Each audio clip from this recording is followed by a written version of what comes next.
Real estate దేశంలో అత్యంత వేగంగా వృద్ధి చెందుతున్న రంగం ఏదైనా ఉందంటే అది రియల్ ఎస్టేటే.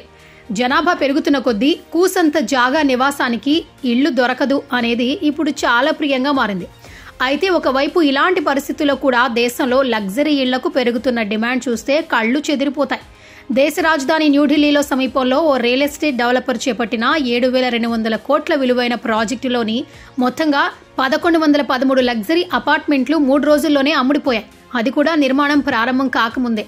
దేశంలోనే అతిపెద్ద రియల్ ఎస్టేట్ డెవలపర్ అయిన DLF లిమిటెడ్ గురుగ్రామ్లోని 11,013 విలాసవంతమైన నివాసాలను కేవలం 3 రోజుల్లో విక్రయించింది.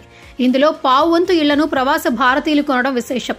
DLF ప్రివానా సౌత్ ప్రాజెక్టులోని 7 టవర్లలో అన్ని 4 పడక గదులు ఫ్లాట్లు, ఫ్రంట్ హౌస్ యూనిట్లు అమ్ముడిపోయాయని DLF తమ ఎక్స్చేంజ్ ఫైలింగ్ లో తెలిపింది. గూగుల్, అమెరికన్ ఎక్స్ప్రెస్ తో సహా అనేక మల్టీనేషనల్ కంపెనీలకు నిలయమైన శాటిలైట్ సిటీలో 116 ఎకరాలలో ఈ అపార్ట్మెంట్ కాంప్లెక్స్ ని విస్తరించి ఉంచారు. ప్రపంచంలో అత్యంత వేగంగా అభివృద్ధి చెందుతున్న ప్రధాన ఆర్థిక వ్యవస్థల్లో పెరుగుతున్న ఆదాయ స్థాయిలతో విలాసవంతమైన కార్ల నుంచి ఖరీదైన నివాసాల వరకు గణనీయంగా అమ్ముడుపోతున్నాయి. ప్రీమియం అపార్ట్మెంట్లకు భారీగా పెరుగుతున్న డిమాండ్ ఢిల్లీ, ముంబై, బెంగళూరు, హైదరాబాద్ వంటి కీలక నగరాలలో ఇలాంటి మరిన్ని ప్రాజెక్టులను ప్రారంభించేందుకు బిల్డర్లను ప్రేరేపించింది.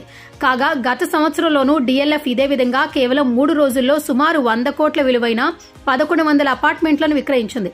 మరొక అగ్ర డెవలపర్ గోద్రేజ్ ప్రాపర్టీస్ లిమిటెడ్ కూడా ఢిల్లీ సమీపంలోని ప్రాజెక్టుల్లో సుమారు 5,000 కోట్ల విలువైన విలాసవంతమైన నివాసాలను విక్రయించింది.